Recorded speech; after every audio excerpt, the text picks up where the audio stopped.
ജമ്മു കാശ്മീരിലെ പെഹൽഗാം ആക്രമണത്തിന് ഇന്ത്യ നൽകിയ തിരിച്ചടി പാകിസ്ഥാൻ അതിർത്തി കടന്നുള്ള ഭീകരരുടെ കേന്ദ്രങ്ങൾക്ക് നേരെ നടത്തിയ സർജിക്കൽ സ്ട്രൈക്കായ ഓപ്പറേഷൻ സിന്ദൂറിലൂടെയായിരുന്നു. അതേസമയം ഓപ്പറേഷൻ സിന്ദൂറിനെ കുറിച്ചുള്ള വിശദീകരണത്തിനായി വിദേശകാര്യ മന്ത്രാലയവും സൈന്യവും സംയുക്തമായി നടത്തിയ വാർത്താ സമ്മേളനത്തിൽ പങ്കെടുത്തത് 2 വനിതാ ഉദ്യോഗസ്ഥരാണ്.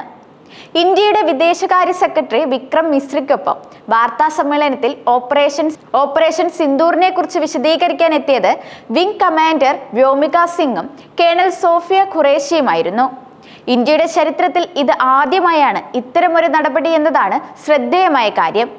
ഇരുവരും സൈന്യത്തിലെ ഉന്നത ഉദ്യോഗസ്ഥർ എന്നതിലുപരി ഇത്രയും നിർണായകമായ ഒരു ഓപ്പറേഷനെ കുറിച്ച് രാജ്യത്തിന് വിശദീകരിച്ചു കൊടുക്കുക എന്ന കടമയാണ് അവർക്ക് സൈന്യം നൽകിയത്. 2 വനിതാ ഉദ്യോഗസ്ഥർ സൈന്യത്തിന്റെ പ്രതിനിധികളായി പങ്കെടുത്തതോടെ ഇന്ത്യ പാകിസ്ഥാനും ലോകത്തിന് നൽകിയ സന്ദേശം വളരെ വലുതാണ്. അതിർത്തി കടന്നുള്ള ആക്രമണത്തിന് ഓപ്പറേഷൻ സിന്ദൂർ എന്ന പേര് നൽകിയതും ഇതിനോട് ചേർത്ത് വായിക്കാൻ കഴിയും. പെഹൽഗാമിൽ പാക് ഭീകരരുടെ ആക്രമണത്തിൽ സ്ത്രീകളെ ബാക്കി വെച്ചപ്പോൾ അവരിൽ പലരുടെയും നെറ്റിയിലെ സിന്ദൂരവും മായ്ച്ചിരുന്നു. ഭർത്താക്കന്മാരെ കൺമുന്നിൽ വെച്ച് ക്രൂരമായി കൊലപ്പെടുത്തുന്നത് നോക്കി നിൽക്കേണ്ടി വന്ന സ്ത്രീകളുടെ നിസ്സഹായതാവസ്ഥയ്ക്ക് സൈന്യം നൽകിയ മറുപടിയാണ് operation Sindoor. ASEAN plus multinational field പരിശീലന അഭ്യാസമായ ഫോഴ്സ് 18-ൽ ഇന്ത്യൻ സൈന്യത്തിന്റെ പരിശീലന സംഘത്തെ നയിക്കുന്ന ആദ്യ വനിതാ ഓഫീസർ എന്ന നേട്ടം ഉൾപ്പെടെ സ്വന്തമാക്കിയിട്ടുള്ള ഉദ്യോഗസ്ഥയാണ് കേണൽ സോഫിയ ഖുറേഷി. ഗുജറാത്ത് സ്വദേശിയായ കേണൽ സോഫിയ ഖുറേഷി 1999-ൽ ഓഫീസേഴ്സ് ട്രെയിനിങ് അക്കാദമി വഴിയാണ് ഇന്ത്യൻ സൈന്യത്തിൽ ചേർന്നത്. ശക്തമായ സൈനിക പശ്ചാത്തലമുള്ള ഒരു കുടുംബത്തിൽ നിന്നാണ് അവർ വരുന്നത്. അതിൽ കലാപ മേഖലകൾ ഉൾപ്പെടെ സിഗ്നൽ റെജിമെന്റുകളിൽ അവർ സേവനം അനുഷ്ഠിച്ചിട്ടുണ്ട്. 2006-ൽ കോങ്കോയിലെ ഐക്യരാഷ്ട്രസഭയുടെ സമാധാന പരിപാലന പ്രവർത്തനത്തിൽ സൈനിക നിരീക്ഷകയെ സോഫിയ ഖുറേഷി സേവനം അനുഷ്ഠിച്ചിരുന്നു. കുട്ടിക്കാലത്ത് കണ്ട ഒരു സ്വപ്നത്തിൽ നിന്നാണ് വ്യോമസേനയിലേക്കുള്ള വിംഗ് കമാൻഡർ വ്യോമിക സിംഗിന്റെ യാത്ര ആരംഭിക്കുന്നത്. സ്കൂൾ കാലം മുതൽ തന്നെ അവർക്ക് പറക്കാൻ ആഗ്രഹമുണ്ടായിരുന്നു. ആകാശവുമായി ബന്ധിപ്പിക്കുന്ന വ്യോമിക എന്ന തന്റെ പേരിന്റെ അർത്ഥം അവരെ ഈ ആഗ്രഹവുമായി കൂടുതൽ ബന്ധിപ്പിക്കുന്ന കാരണമായി. നാഷണൽ കേഡറ്റ് കോർപ്സിൽ ചേർന്നാണ് അവർ തന്റെ ലക്ഷ്യം പിന്തുടർന്നത്.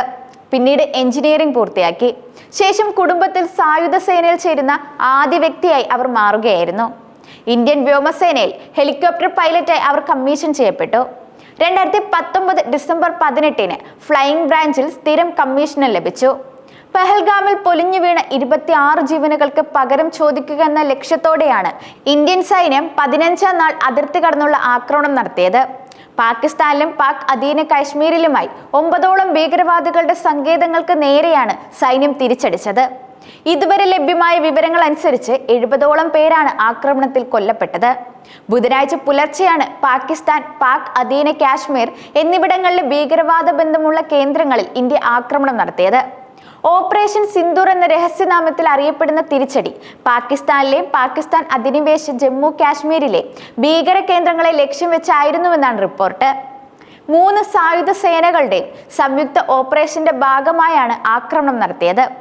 ഭീകര സംഘടനകളായ ജെയ്ഷെ മുഹമ്മദ്, ലഷ്കർ ഇ തൊയ്ബ എന്നിവയുടെ ആസ്ഥാനമായ പാകിസ്ഥാനിലെ ബഹ്വൽപൂർ, മുന്ദ്രിഗെ എന്നിവ ലക്ഷ്യമിട്ടായിരുന്നു ആക്രമണം.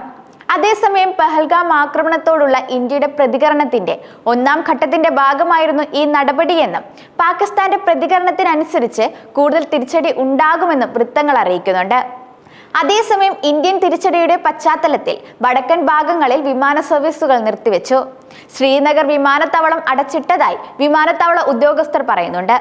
അമൃത്സറിലേക്കുള്ള 2 എയർ ഇന്ത്യ അന്താരാഷ്ട്ര വിമാനങ്ങൾ ഡൽഹിയിലേക്ക് വഴിതിരിച്ചു വിടുകയും ചെയ്തിരുന്നു.